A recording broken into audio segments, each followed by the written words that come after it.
Mesdames et messieurs, bonjour et merci de regarder RTI 1. Nous sommes le dimanche 14 novembre, il est 6h30 et c'est l'heure de vous informer. À l'instar de la communauté internationale, la Côte d'Ivoire a célébré hier samedi la journée mondiale du diabète. La cérémonie officielle s'est tenue à l'Institut national de santé publique. Plusieurs activités ont meublé cette célébration, notamment des exercices sportifs, des séances de dépistage, des conférences et des symposiums. On en parle avec Franck Quadio. Considéré comme l'une des principales causes de décès dans le monde selon l'OMS, le diabète continue de gagner du terrain. À l'occasion de la célébration de la 30e édition de lutte contre cette maladie, la mobilisation ne faiblit pas. À l'Institut de santé publique INSP d'Adjamé, plusieurs activités s'y tiennent, notamment exercices physiques et séances dépistage. Ce matin, Daniel vient prendre ses constantes. Il veut être situé sur son statut. Je suis venu passer le test pour voir, je n'ai pas le diabète. Ils m'ont dit c'est normal, le test s'est bien passé, c'est normal. La célébration de la journée du diabète est l'occasion pour les personnes vivant avec la maladie de contrôler leur glycémie. Il s'agit aussi de faire des plaidoyers en vue de faciliter l'accès aux soins à moindre coût. Cette journée-là représente pour nous beaucoup. Ce que nous faisons là, il faut que l'autorité voie. Dans le monde entier, que les gens voient, les gens vont voir et puis ils vont penser à nous. Ces dernières années, plusieurs centres et unités de prise en charge d'adultes et d'adolescents souffrant du diabète ont été construits. De même, la disponibilité des cachets de l'insuline, des efforts consentis par le gouvernement.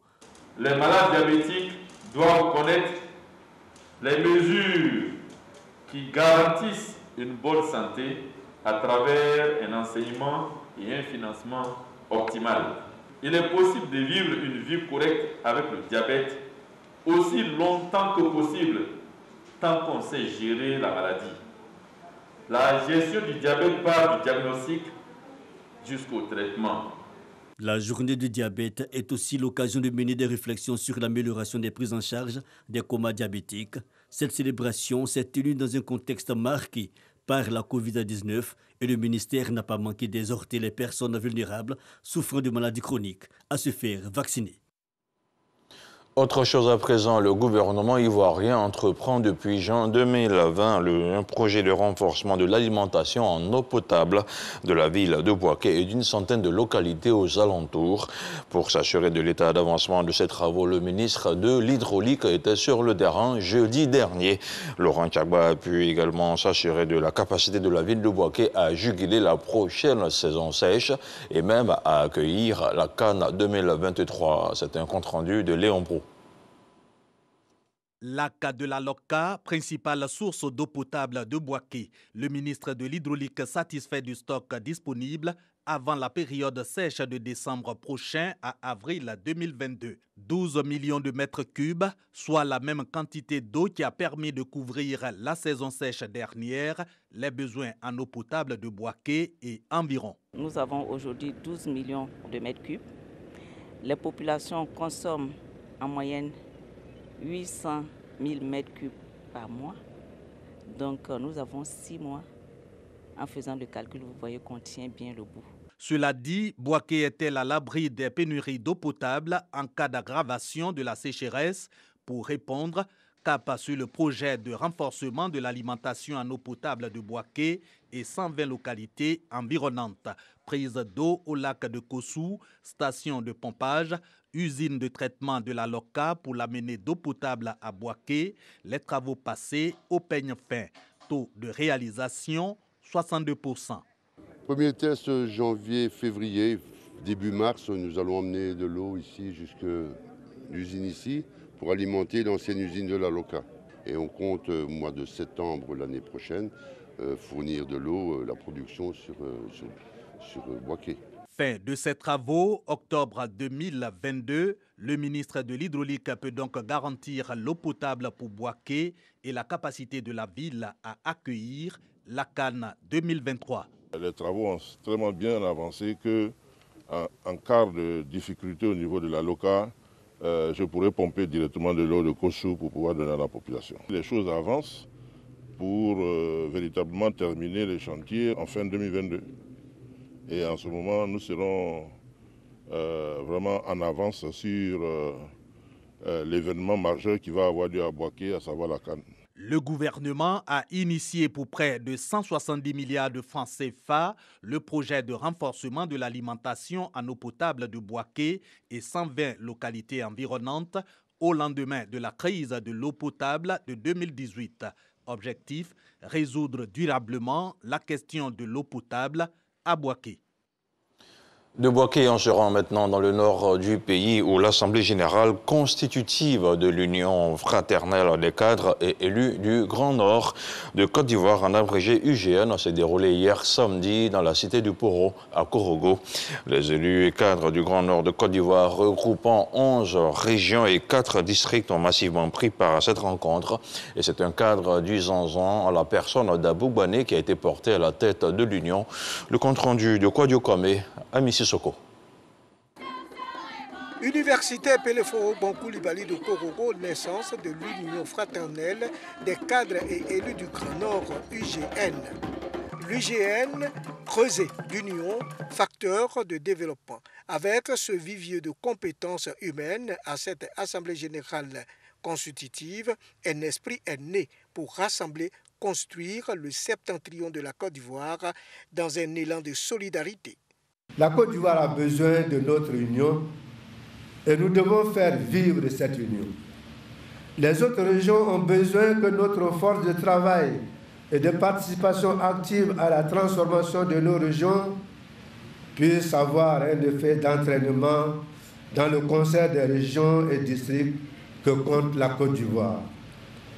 Il en va ainsi et à ce prix de la consolidation de l'union de la nation. Dans une région où tout est priorité, il est utile et nécessaire de fédérer les forces et énergies. Les enjeux est en détail. Ce développement devra prendre en compte, entre autres, les défis dans les secteurs des produits de rente, coton et anacarde, de l'élevage et des vivriers, la mutualité et la participation des populations aux initiatives locales et l'accès aux finances. Il en est de même pour la promotion de l'industrie des arts et du spectacle, du dialogue intercommunautaire pour une cohésion encore plus forte, l'emploi des jeunes et la sensibilisation contre les menaces sécuritaires, la participation à la promotion de l'accès à l'école et à la santé, la préservation de la biodiversité face aux aléas des changements climatiques. L'orateur a rendu un vibrant hommage au président de la République pour sa clairvoyance, son leadership et sa vision dont le dénominateur commun est le vivre ensemble. Hommage a également été rendu à Feu Amadou Koulibaly, initiateur de ce projet. Les règlements intérieurs adoptés, de même que le plan stratégique de développement du Grand Nord. Le président de l'UGN est Abou Bané, administrateur des services financiers. Celui qui aura la lourde tâche de conduire les destinées de l'UGN donne les orientations qui portent sur le développement et la cohésion sociale. Cette vision doit s'appuyer sur plusieurs piliers, dont la lutte contre la pauvreté, la création de richesses par la transformation des produits locaux, l'amélioration de l'éducation, de la formation et de l'apprentissage, la modernisation de l'agriculture, la promotion de la culture, de l'artisanat, la préservation de l'environnement. Plusieurs motions ont été lues en faveur du président de la République pour sa vision du développement de la Côte d'Ivoire. Après donc la création de l'UGN, nos reporters ont recueilli quelques réactions de cadres et parmi eux, certains membres du gouvernement. On les écoute, ils sont au micro de Kwadio Kwame et Amici Soko. Nous souhaitons bon vent au président Abou Bané. Il est heureux que ce ne soit pas un acteur politique de premier plan, tuant ainsi tous ceux qui voyaient en cette organisation un instrument politique. Aujourd'hui, le Zanzan est à l'honneur, c'est une grande fierté pour nous. Je crois que le président Abou Bané a mesuré toute la symbolique de nous confier la présidence du Grand Nord et tous ensemble nous allons l'accompagner. À l'instar de ce qui s'est fait au centre avec les cadres élus du centre et dans les autres régions de Côte d'Ivoire, eh bien les cadres ressortissants du Nord ont voulait emboîter le pas et donner un coup d'accélérateur au développement de cette région.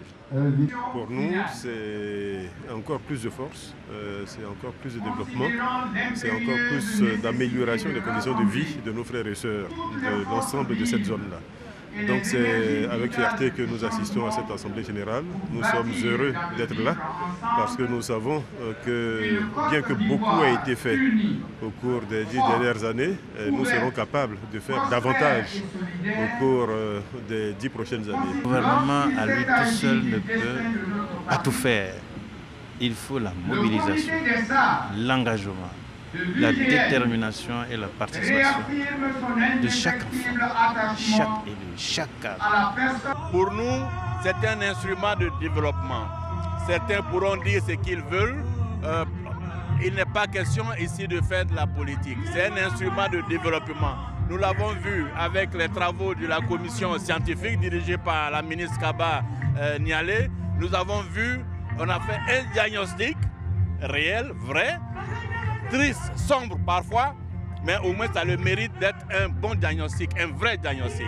Et ensuite, il y a eu des ébauches, des solutions, et c'est ces défis-là que le bureau devra relever.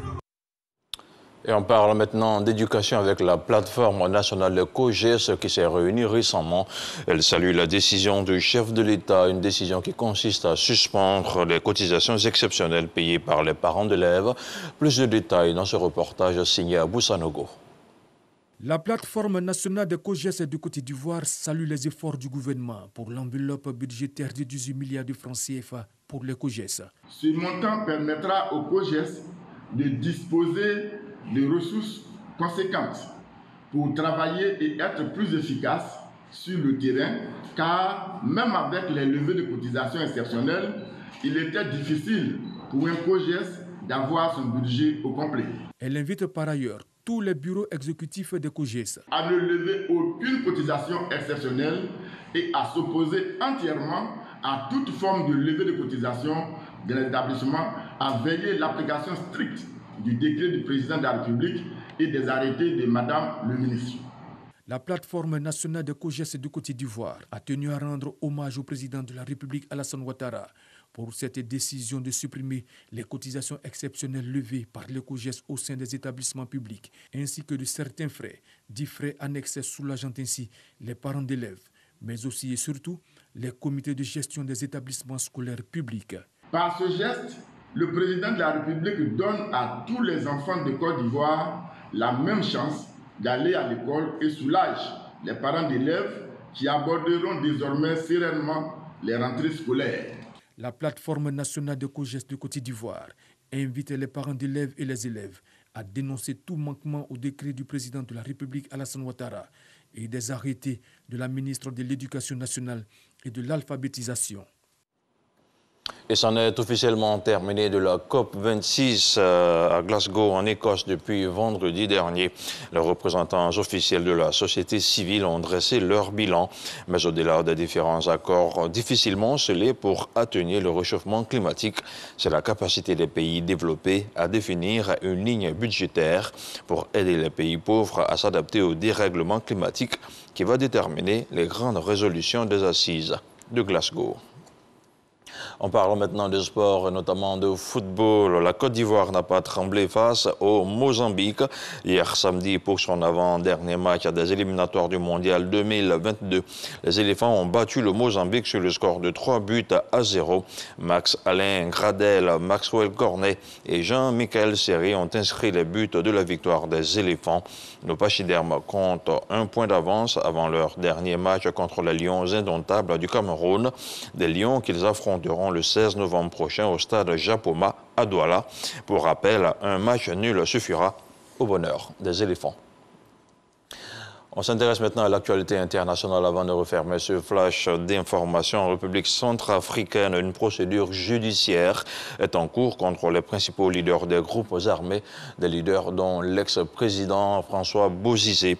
La plupart se trouvent actuellement à l'extérieur du pays et certains sont concernés par le processus de paix initié par la conférence internationale sur la région des Grands Lacs. 8 chefs d'accusation sont retenus contre eux, dont l'atteinte à la sûreté de l'État. l'association de malfaiteurs, l'assassinat et le complot, la rébellion, le complot. Parmi ces inculpés, un seul est actuellement en détention. Les autres se trouvent au Tchad, en France ou dans les pays voisins de la Centrafrique. Et puis hors du continent africain, de violents affrontements entre détenus se poursuivaient samedi soir dans la prison de Guayaquil, dans le sud-ouest de l'Équateur. Au moins 68 prisonniers ont été tués ces dernières 24 heures, a annoncé le porte-parole de la présidence Carlos Rejón. Voilà, c'est tout pour ce 6h30. Merci de l'avoir suivi. L'info continue sur le www.rti.ci.